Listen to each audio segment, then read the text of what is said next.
you doing? And welcome back to Objectively Biased Sports with me, your host, the objective one, The Fog. That's right. And today, we're going to discuss the NBA.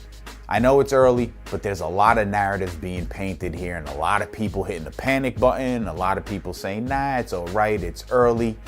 I'm here to set the record straight after the first 12 games. Let's go. So everybody was concerned with the Houston Rockets and concerned with the Golden State Warriors and how these teams were actually going to do. And after the first couple of games, you heard the rumblings, oh, the Warriors look disinterested. They don't look like they have it together and they're ready to play. Well, part of the reason is that the last 2.5 seasons, they spent kicking the shit out of the league, okay? Putting up the NBA's best record, going to 3 straight finals. So let's take it easy on that. They're 9-3 right now, and in the words of Aaron Rodgers, RELAX. Relax. Yes, relax. Golden State, they're right where they are, right where they need to be. 9-3, sitting atop the West, tied with, ironically, Houston. If you weren't sure how Chris Paul and James Harden were going to mesh, well, there you have it. The 2 best teams in the West, they're okay. Now, for those people who were concerned about the Boston Celtics, yes, there was big concern. Game 1 of the season, Gordon Hayward's leg, well, there's a video. Take a look. Shot in Cavs history. They're going up. Oh, my goodness. Hayward came down so hard. Okay, Hayward broke his leg. Hayward has broken his leg. Hayward has broken his leg. Yep. It literally made a left turn. Too soon? I'm not trying to make a joke, but that was ugly. And all of a sudden, the Celtics season was done because everybody forgot that Kyrie Irving was there. And now Kyrie Irving is averaging 22 points a game and 5.5 assists a game. The Celtics are 9-2. Al Horford is doing what Al Horford does. He plays great in the regular season. Let's see what he does in the playoffs, but he's averaging 14-9. Jaylen Brown and Jason Tatum, a rookie, 13-6 for Tatum. Brown, second-year guy, 14-6, looks like he's rejuvenated. This team looks like they're going to have it humming when it comes to the end of the season, and they're going to be a favorite to come out of the East. Brad Stevens is doing a great coaching job. Guys, let's not sleep on the Celtics here. These guys are official. And the concern, well, there's no need for concern. Kyrie Irving, he's got it all under control. He's playing with a chip on his shoulder to show the world that he did not need LeBron to make him a star. Now, I know everything has been positive about every team that I've been talking about. So,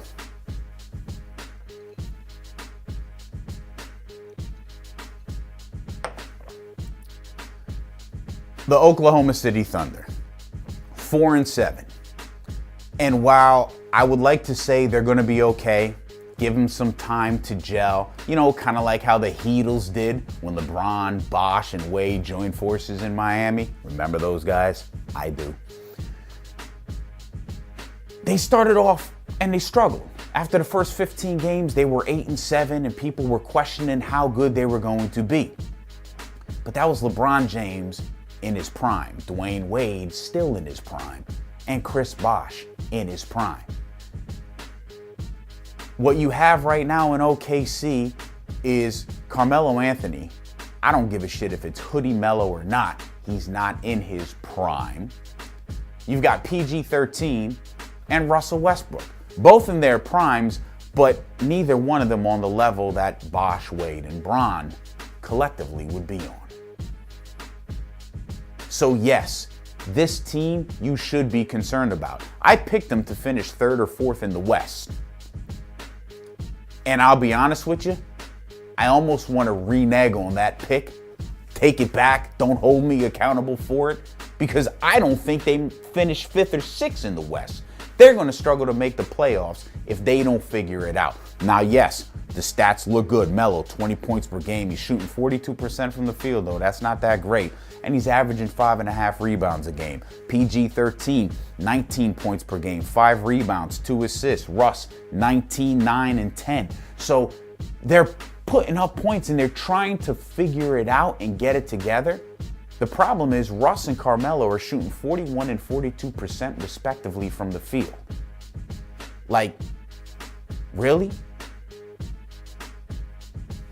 Allen Iverson shot 42% and he was barely 6 feet driving in the lane amongst trees. These guys are 6'4" and 6'5" respectively and are regarded as scorers.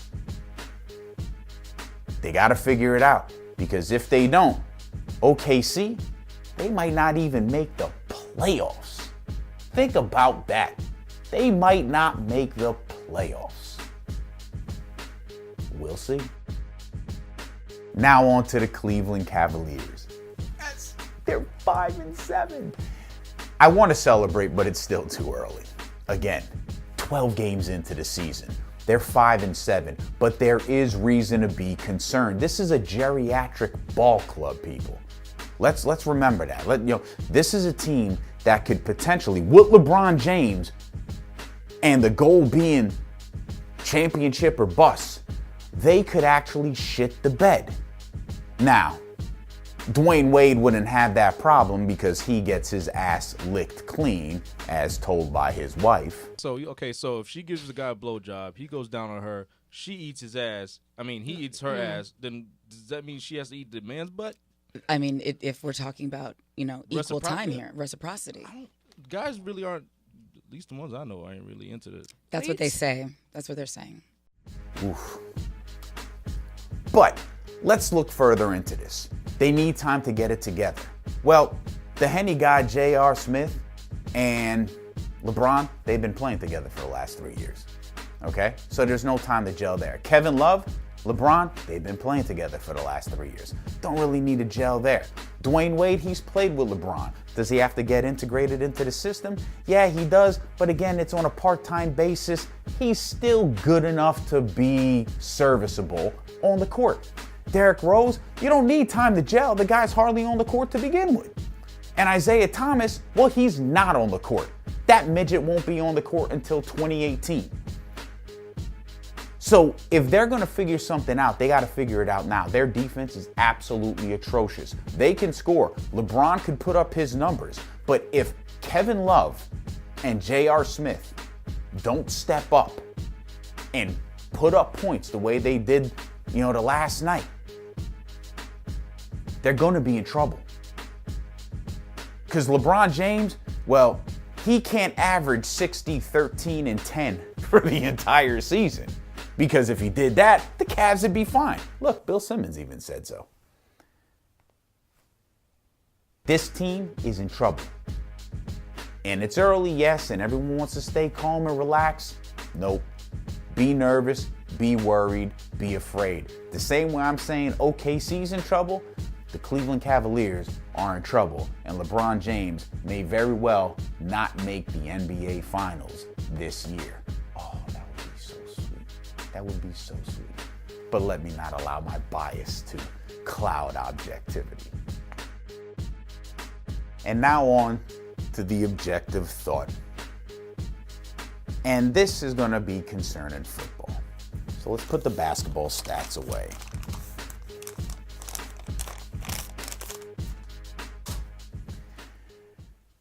Ezekiel Elliott has just received notice that he will not be playing. He is officially being suspended. Now, there's a lot of questions in what's going on here.